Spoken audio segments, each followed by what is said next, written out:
It's been a while since we've done an iOS update on this channel, and yet the team has been shipping non-stop. Here's a 5-minute digest of all of the new features that have been popping up in Raycast for iOS over the last few months. Let's start with snippets and quick links. You can now export and import them into Raycast, just like on desktop. You can do this via JSON or with a ray.so link. If you're not a pro subscriber, you don't get Cloud Sync. So this is a really valuable tip to keep your content in sync manually. You can also add custom icons to snippets and quick links directly from the iOS app. AI chat got massive upgrades as well.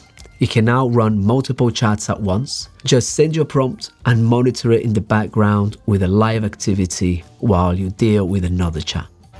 If you leave the app, they will continue running in the background, and Raycast will notify you when your response is done streaming so you can get back to it. You can also branch chats now by tapping on this icon. And for those quick one-off questions that you don't want to keep, you can start a disposable chat. If you change your mind after the fact, the option to save the conversation for later is also there. Now, this one is huge. Well, maybe not huge, but it's by far my favorite one. After so many requests, we've completely rethought the Raycast calculator experience for iOS. It has all of the same features that are available on desktop, but on mobile.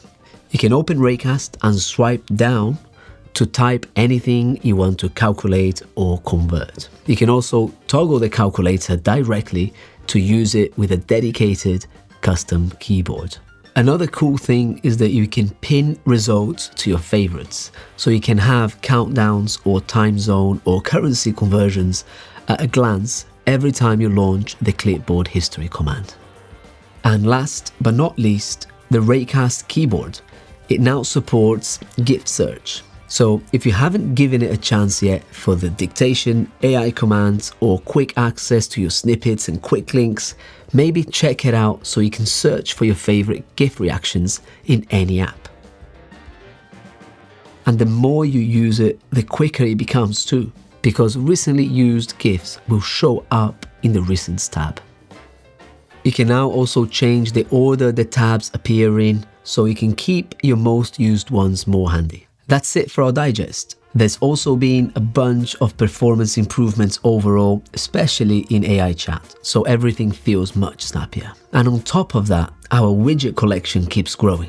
Long press any iOS home screen and search for Raycast to browse our options for glanceable and interactive mini Raycast views. For further details on all of these updates and more, check out the link to our changelog in the description.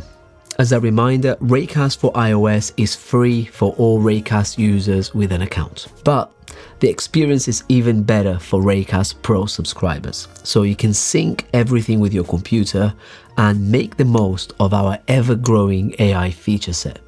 Check out the link below to download it from the App Store if you haven't yet. And as always, make sure to subscribe to our channel for more tips and news about Raycast.